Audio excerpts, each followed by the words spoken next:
riwayat ada kisah hukiyah, bukan hadis ini ya. Ada hukiyah. Anna imra'atan fi Baitul Maqdisi, ada seorang wanita. Ini ceritanya Imam Abi Hamid Muhammad Al-Ghazali, Imam Ghazali. Di Baitul Maqdis itu ada seorang perempuan, kanat taqra'u kulla yaumin min Rajab. Setiap hari di bulan Rajab, asal masuk bulan Rajab, dia membaca Qul huwallahu ahad ya 12.000 marrah. Wah, 12.000. Ya nggak kerja kalau ngamalin ini wah. Atau mungkin sambil kerja bacanya barangkali. Karena bisa saja. Ya apalagi kalau teringat Imam Syafi'i ya, Ramadan pernah menghatamkan Quran satu bulan Ramadan 60 kali. Ya, kalau kita amalkan itu baca Pak, mungkin ya nggak ada kerja ya. Allah, 60 kali berarti kan siang hatam Quran, malam hatam Quran. Ya cuma kan hafalannya Imam Syafi'i itu ya Al-Quran itu kata orang sekarang di luar kepala Pak. Ya, sama dengan kita, Al-Quran di luar kepala juga kita ya. Ya cuma di luar kepala ya, masa Quran di dalam kepala. Sama berarti sama kita. Ya. Jadi ini seorang wanita perempuan di Baitul Maqdis itu kalau wajah itu membaca setiap hari 12.000 kali Qul huwallahu ahad. Kita tahu Qul huwallahu ahad 3 kali hatam Quran. 1 kali Qul huwallahu ahad asal dengan ilmu. Maksudnya kembali kepada hadis ini Pak. Seperti dilakukan Sayyidina Ali karramallahu wajhah di hadapan Nabi. 1 kali 10 juz. Ya, 1 kali Qul huwallahu ahad 10 juz. 3 kali hatam Quran 30 juz. Makanya saya tempoh hari pernah mengedarkan salat apa itu Pak, awabin ya. Ya membahas awabin itu ada surahnya dalam 1 rakaat. Yang 12 rakaat itu 1 rakaatnya Qul huwallahu ahad 3 kali. Wallah, hatam Quran setiap rakaat. Wanita ini membaca 12.000. Wa kanat talbasu suf fi syahri Rajab. Dia kalau sudah mengamalkan ini Pak di bulan Rajab itu memilih pakaian yang bagus. Suf itu artinya yang sutra. Pakaian-pakaian sutranya dipakai sambil mengamalkan Qul ahad itu 12.000 itu. Apa yang terjadi? Famaridat. Suatu saat wanita ini sakit. Ya sakit, wa ausad ibnaha, dia wasiat kepada anak laki-lakinya an yudfina ma'aha sufaha. Ya wasiat, kalau saya meninggal, kalau saya nanti meninggal, tolong ya kuburkan pakaian sufnya, sutra pakaiannya dipakai di Rajab itu supaya ya dipakaikan menjadi kain kafannya atau dikubur ya, ikut ke dalam kuburnya jadi kain kafannya. Falamma matat, maka setelah wanita ini meninggal, kafanaha fi thiyabin murtafiyah, ternyata dicarikan bahan untuk kafannya ini yang mahal ya, bahan lain, kain lain, bukan pakaian yang tadi wasiat itu, bukan. Diambilkan, mungkin niatnya menghormati sang ibu, begitu ya. Carikan itu bagus, yang bahan bagus dibutuh kafannya. Fara'aha fi manamih. Beberapa saat kemudian, belum lama meninggal itu, beberapa saat mimpi anaknya ini ketemu ibu. Ketemu ibunya ini. Nah, ibunya mengatakan, ana anka ghairu radiyatin. Ana anka ghairu radiyatin. Saya tidak redha kepada engkau. Kata ibunya dalam ini, saya tidak suka, saya tidak redha kepada engkau. li'annaka lam ta'mal wasiyati biwasiyati, karena engkau tidak melaksanakan wasiatku. Kan wasiatnya kalau meninggal itu pakaian sutranya itu supaya diikutkan, Pak. Maksudnya dikafankan. Fantabaha fazi'a, dia bangun, dia terkejut, bangun dari tidurnya. Wa akhadha sufaha, dia cari pakaian ibu sutranya itu, ya, liyudfinahu ma'aha, dia berangkat ke kuburannya untuk dikuburkan itu pakaian itu, pakaian sang ibu itu.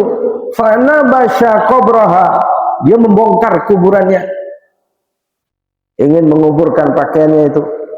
Tapi falam yajidha fihi, dia tidak mendapatkan ibu di dalam kuburnya itu, Pak. Enggak ada, hilang, enggak ada mayatnya, enggak ada jenazahnya, enggak ada. Falam yajidha, ya. Fatahayyara, bingung dia. Oh, enggak ada ini ibu saya, enggak ada, bingung dia. Ya, dia dengan bertanya ini kenapa, ibu kemana, ibu. Coba bayangkan, Pak, kalau seandainya terjadi kepada kita, ya tiba-tiba nggak ada, padahal kuburannya bukan salah gali kuburan lain, bukan. Kalau salah kuburan mungkin juga, tapi kalau seandainya kuburan lain kan mesti ada jenazahnya juga, kan begitu. Ini kenapa nggak ada ini ibu? Bingung dia. Fatahayyara. Pada saat bingung semacam itu, dia berada dalam kubur, tidak ada jenazah sang ibu itu. Fasami'a nidaan, dia mendengar suara keras, ya, memanggil dia, memanggil anak ini. Kata suara itu, ama alimta anna man ata'ana fi rajaba la natrukuhu fardan wahida. Tidakkah engkau tahu sungguhnya orang siapa saja yang taat kepadaku di bulan Rajab, dia mengisi bulan Rajab dengan banyak ibadah, la natrukuhu fardan wahida, saya tidak akan membiarkan dia sendirian. Oh, rupanya sudah dipindah ini ibu, ya Rab, ke suatu tempat yang senang, ya, ya menjadi pelajaran bagi anak ini tentunya, ya bagi kita yang membacanya cerita ini, Pak, ya, fardan wahida, jadi tidak akan dibiarkan dia sendirian di dalam kuburnya, itu dipindah ke suatu tempat yang tentu menyenangkan, menggembirakan. Allah, ya. Cuman ya qul huwallahu ahad setiap hari 12.000, nah, ini cukup berat juga ya, Pak, ya. Ya, cuman ada kisah-kisah, cerita-cerita semacam ini. Ya, sepertinya Tulu itu sudah masuk, ya. Ya. Mungkin silakan, Pak. Ya, istighfar di bulan Rajab ini berbarengan dengan akhir Desember ini, Pak. Banyaknya kita istighfar dengan Rajab itu diperintahkan, kemudian berbarengan Rajab kita ini, masuk Rajab ini masih Desember nih, Pak. Tanggal berapa Desember hari ini? 21 ya? Iya, 21.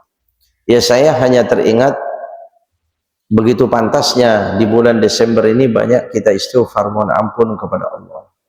Kenapa demikian? Karena di bulan Desember ini sebentar lagi, Pak, itu akan banyak manusia-manusia musyrik kepada Allah, melakukan perbuatan syiriknya dengan terus terang. Betul tidak? Iya, mereka, Pak. Ya bukan kita tentunya, orang beriman tidak ada. Ya tetapi bagaimanapun mereka melakukan syirik itu dekat dengan kita. Kita dekat dengan mereka. Sementara kita yakin, kita paham Allah itu murka dengan siapapun yang berbuat syirik. Kalau Allah murka, apa yang akan dilakukan? Allah binasakan tempat tersebut, dirusak oleh Allah tempat tersebut, dibinasakan, dihancurkan. Nah, kalau Allah kirim bencana semacam itu, ya tidak yang musyrik itu saja yang kena. Betul?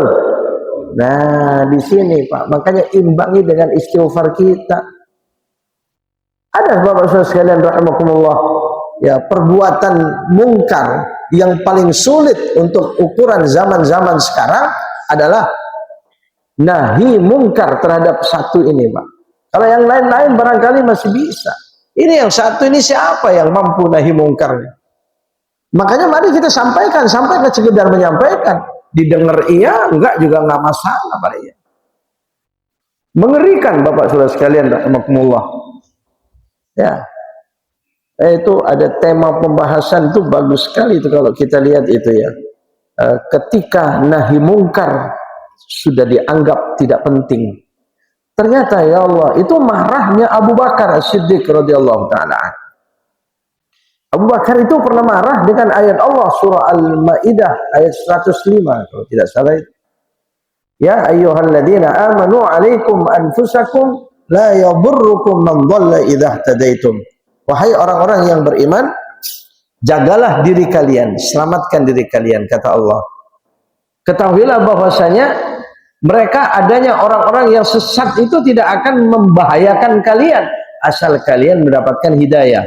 Jadi kalau kita dengan hidayah Allah hidup, mau banyak orang sesat seperti apapun, banyak orang musyrik seperti apapun, ya tidak akan membahayakan kita. Itu ayat itu.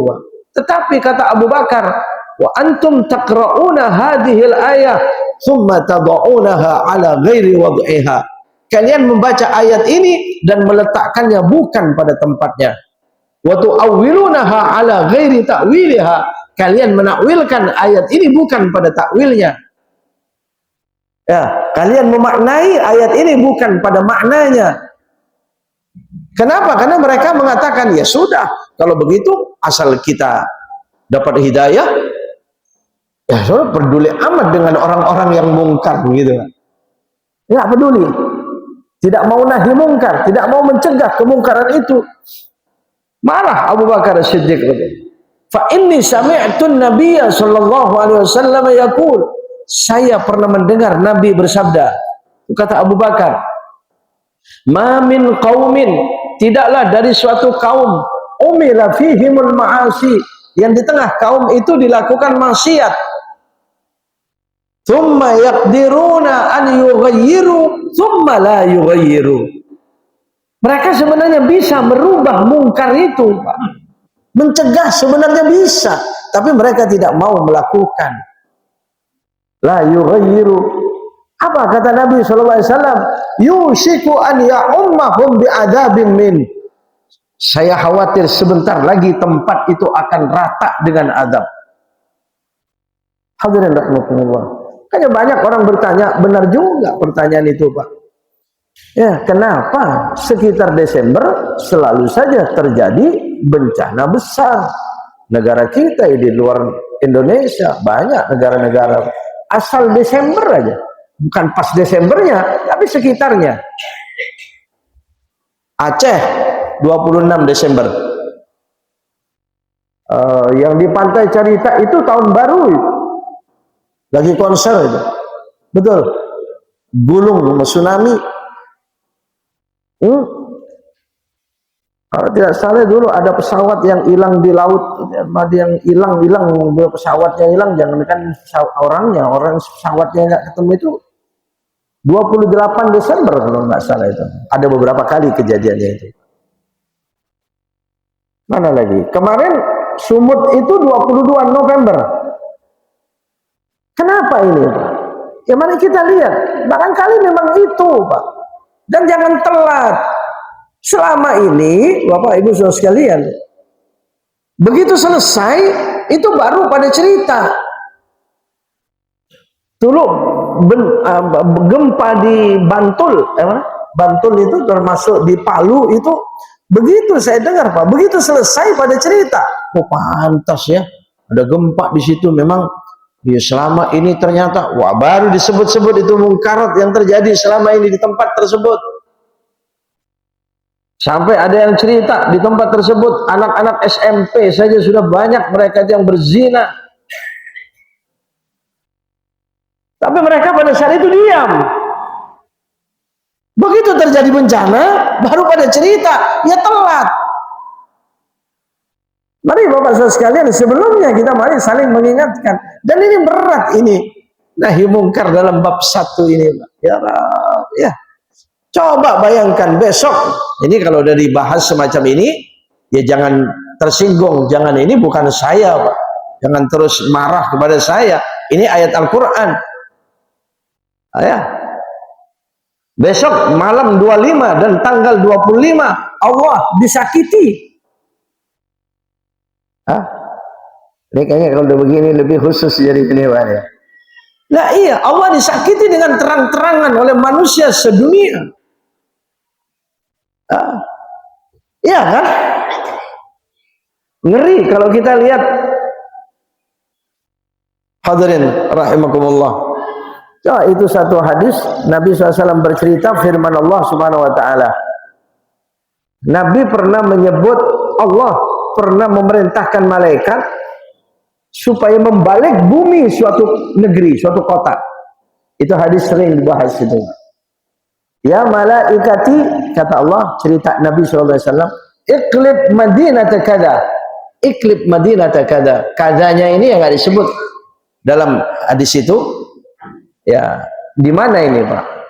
Balik bumi kota itu. Kota itunya ini nggak tahu nih. Nah, kalau disebut kota Jakarta repot ini Pak. Hah? Kalau Allah sampai nyebut begitu, balik bumi Jabodetabek itu, habis kita. Nauzubillahi min dzalik. Allah lindungi, Allah selamatkan. Tapi Nabi Allah pernah memerintahkan malaikat, ya malaikati iklib madinata kada. Malaikat bukan membantah, tapi masih bertanya kepada Allah, heran. Ya Rab, inna fihim abduka fulan lam ya'sika tarfata ainin. Ai kama qala Nabi sallallahu alaihi wasallam. Ya Rab, kenapa di situ kok disuruh balik buminya ya Allah? Padahal di situ ada hambamu yang baik, ada hambamu yang saleh. Lam ya'sika tarfata ain, dia tidak pernah maksiat kepada engkau sekedip mata pun. Sekejap mata dia tidak pernah durhaka kepada engkau ya Allah. Ya, kalau ditanya Pak, Jabodetabek ini masih banyak hamba-hamba saleh.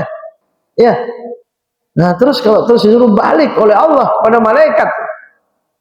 Ya, malaikat bertanya semacam itu. Kan ada hambamu yang saleh ya Allah. Tetap diulang oleh Allah. Cerita Nabi SAW. Ya malaikati, iklib alaihi wa alaihim. Balik buminya untuk yang saleh itu dan untuk yang lain. Oh, Pak. Yang saleh kan masih kan?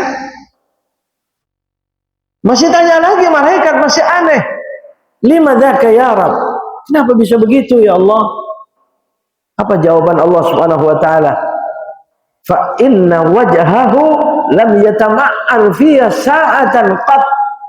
Ya, karena wajah orang yang saleh itu tidak pernah menampakkan ketidaksukaannya terhadap mungkar. Wajah kalau tidak suka kan ekspresinya kan seperti itu Pak. Betul Pak? Suka dengan tidak suka beda kan? Ini saleh tapi hanya memikirkan saleh dirinya saja.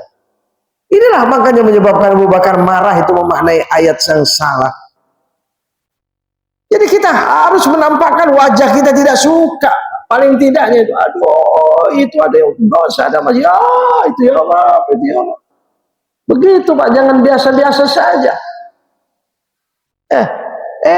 Malah bukan cuma mukanya tidak ada ekspresi tidak suka, bukan cuma itu, dibela, dibantu, didukung. Betul tidak? Hadirin rahimakumullah ya Rab. Jadi kalau teringat ini Desember ini memang harus banyak diimbangi dengan banyak istighfar. Ya, semoga Allah terima istighfar kita dan Allah lindungi kita dan saudara-saudara kita, khususnya negara kita Indonesia dan seluruh kaum muslimin dimanapun berada. Makanya silakan Allahumma dufa'annal bala wal ghala. Ini bukan berarti memprediksi Pak bahwa Desember ini begini, di nebak-nebak, bukan. Enggak begitu, apalagi saya enggak ada ilmunya. Ya bukan begitu, cuman ya selama ini sering ya begitu di Desember itu Pak. Allah ya. Terus ada satu lagi info, itu hati-hati Pak. Saya melihat itu ada info itu Departemen Agama kita itu itu menginstruksikan supaya Natal bersama. Natal bersama. Ada yang kebaca ini Pak, instruksi ini. Nah itu hati-hati. Saya sejak mendengar dari awal-awal Desember itu, saya mencari ini apa sebenarnya ini, instruksi ini. Kalau instruksi ini benar kepada seluruh rakyat Indonesia, oh Departemen Agama nanti banyak musuhnya. Iya, kita kaum muslim bisa jadi 121 itu apa? 121 ya, bisa terjadi lagi itu Pak. Alhamdulillah, enggak. Oh, jadi ternyata ada klarifikasi beberapa saat kemudian Menteri Agama ya Nasaruddin Umar itu ya, nah itu maksudnya itu kepada pemeluknya. Kalau bahasanya ya dianjurkan supaya Natal bersama. Kalau sampai situ ya saya kurang tahu, mungkin diedit atau mungkin itu apa. Tapi ternyata memang bukan hoax itu. Ya, memang dianjurkan Natal bersama. Jadi kalau Natal bersama bagi para pemeluknya silakan, betul tidak? Tapi kalau umum, ini Pak, ayat Qur'annya jelas itu melanggar ayat Allah. Nah, mungkin Menteri Agama kita tidak paham itu kan begitu ya? Nah, mungkin. Jadi ternyata enggak Pak. Itu yang dimaksud adalah mereka kaum Nasrani itu mereka berkelompok-kelompok. Jadi ada aliran-aliran juga di sana beda. Ada Katolik, ada Protestan, ada macam-macam itu kan. Nah itu di hari-hari Natal itu tidak sekali pelaksanaannya. Ya tanggal sekian masih Natal, masih terus ya. Kayak kita Maulid itu, ya berbulan-bulan masih terus saja. Nah, yang diinginkan Departemen Agama seperti kita Idul Fitri, Idul Adha. Nah, ada 2 hari Idul Fitri Pak. Memang ada Idul Fitri 2 Syawal. Kan nggak ada ya paling cuma karena perbedaan Muhammadiyah sama pemerintah aja, cuma begitu kan, tetap aja semua 1 Syawal. Jadi Departemen Agama menginginkan itu. Oh ya silahkan, kalau memang itu boleh saja ya. Nah, cuma paling tidak sekalian ya hati-hatinya kita, takut ada dorongan, ajakan, anjuran untuk berbuat dosa dan syirik ini ya hati-hati kita. Ya, kalau dikatakan bagaimana kalau darurat? Nah, darurat itu memang tubihul mahdharat. Yang dilarang itu menjadi boleh, tetapi tidak selamanya, seterusnya setiap saat darurat Pak, tidak. Ya, dan kita harus terpaksanya itu ingkar dengan hati, bukan membela, bukan percaya dan bukan mendukung. Baik, wallahu a'lam bishawab. Cukup sekian kurang lebihnya. Masih ada yang kurang jelas atau seperti apa Pak? Mungkin kalau enggak ya kita langsung menutupnya. Bahkan saya ingin ditutupnya ini dengan doa yang cukup panjang jika diizinkan Pak. Jadi ada doa istighfar Rajab. Saya ingin membaca doa saya istighfar Rajabnya ini Pak. Mungkin ya. Masih ada pertanyaan atau cukup Pak? Oke, cukup ya. Ya. Jadi sekali lagi, adapun amalan Rabbi firli warhamni wa tub alayya, insyaallah kita mengamalkan itu masing-masing ya. Kalau hari ini atau tadi malam sudah diamalkan, qabalallah. Pagi ini belum, ya kita masih ada waktu. Silakan. Bahkan bukan cuma pagi sore. Andai kata setiap waktu lebih dari 70 itu ya jelas tentunya lebih baik. Ya Allah. Mari kita akhiri dengan berdoa kepada Allah Subhanahu wa taala. Semoga Allah panjangkan umur kita dalam taat, bakti, ihsan kepada Allah. Semoga Allah selalu memberikan kesehatan lahir batin, sehat jasmani rohani kita. Allah berkahi kita di bulan Rajab. Allah Subhanahu wa taala berkahi kita di bulan Sya'ban. Allah sampaikan kita di bulan Ramadan, bisa meningkatkan ibadah kita kepada Allah Subhanahu wa taala. Allah buka segala urusan kita, dimudahkan oleh Allah dunia dan akhirat. Juga Allah buka pintu rezeki kita luas-luas, tentu untuk sarana ibadah kita kepada Allah. Bismillahirrahmanirrahim. Alhamdulillahirabbil alamin. Allahumma shalli wa sallim ala habibina wa nabiyina Muhammadin wa ala alihi wa sahbihi ajma'in. بسم الله الرحمن الرحيم نستغفر الله العظيم نستغفر الله العظيم نستغفر الله العظيم الذي لا إله إلا هو الحي القيوم ونتوب إليه من جميع المعاصي والذنوب ونتوب إليه من جميع ما كره الله قولا وفعلا وسمعا وبصرا وحاضرا اللهم إنا نستغفرك لما قدمنا وما أخرنا وما أسرفنا وما أسررنا وما أعلنا وما أنت أعلم به منا أنت المقدم وأنت المؤخر وأنت على كل شيء قدير اللهم إنا نستغفرك من كل ذنب تبنا إليك منه ثم عدنا فيه ونستغفرك بدأت فيه بما عدت فيه وجهك بما أردنا به وجهك الكريم فخالتناه بما ليس لك به رضا ونستغفرك بما وعدناك به أنفسنا ثم أخلفناك ونستغفرك بما دعا لنا إليه الهوى من قبل الرخص مما اشتبه علينا وهو عندك محظور وأستغفرك ونستغفرك من النعم التي أنعمت بها علينا فصرفناها وتقوينا بها على المعاصي ونستغفرك من الذنوب التي لا يغفرها غيرك ولا يطلع عليها أحد سواك ولا يسعها إلا رحمتك وحلمك ولا ينجينا منها إلا عفوك ونستغفرك من كل يمين حلفنا بها فحنثنا فيها ونحن عندك مأخوذون بها ونستغفرك يا لا إله إلا أنت سبحانك إني كنت من الظالمين. Kita bersama لا إله إلا أنت subhanaka inni kuntu minadh dhalimin la ilaha illa anta subhanaka inni kuntu minadh dhalimin la ilaha illa anta subhanaka inni kuntu minadh dhalimin ونستغفرك يا لا إله إلا أنت عالم الغيب والشهادة من كل سيئة عملناها في بياض النهار وسواد الليل في ملأ وخلاء وسر وعلانية وأنت إلينا ناظر إذا ارتكبناها اللهم يا أرحم الراحمين يا أكرم الأكرمين اللهم يا أرحم الراحمين ويا أكرم الأكرمين اللهم إنا نستغفرك مما ارتكبناها ترى ما أتيناها من الإصيان به عمدا أو خطأ نسيانا يا حليم يا كريم ونستغفرك يا لا إله إلا أنت سبحانك إنا كنا من الظالمين ربنا اغفر لنا وارحمنا وتب علينا وأنت خير الراحمين ونستغفرك من كل فريضة وجبت علينا في آناء الليل وأطراف النهار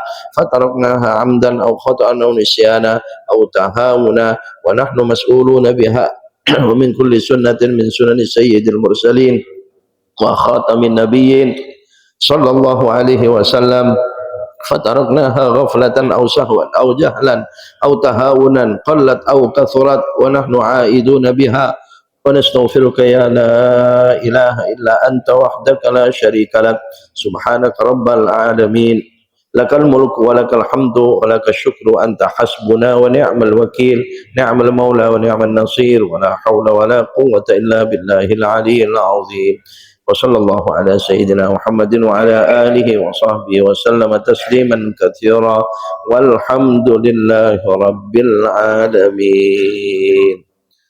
Demikian subhanakallahumma wa bihamdika asyhadu an la ilaha illa anta astaghfiruka wa atubu ilaik. Assalamualaikum warahmatullahi wabarakatuh.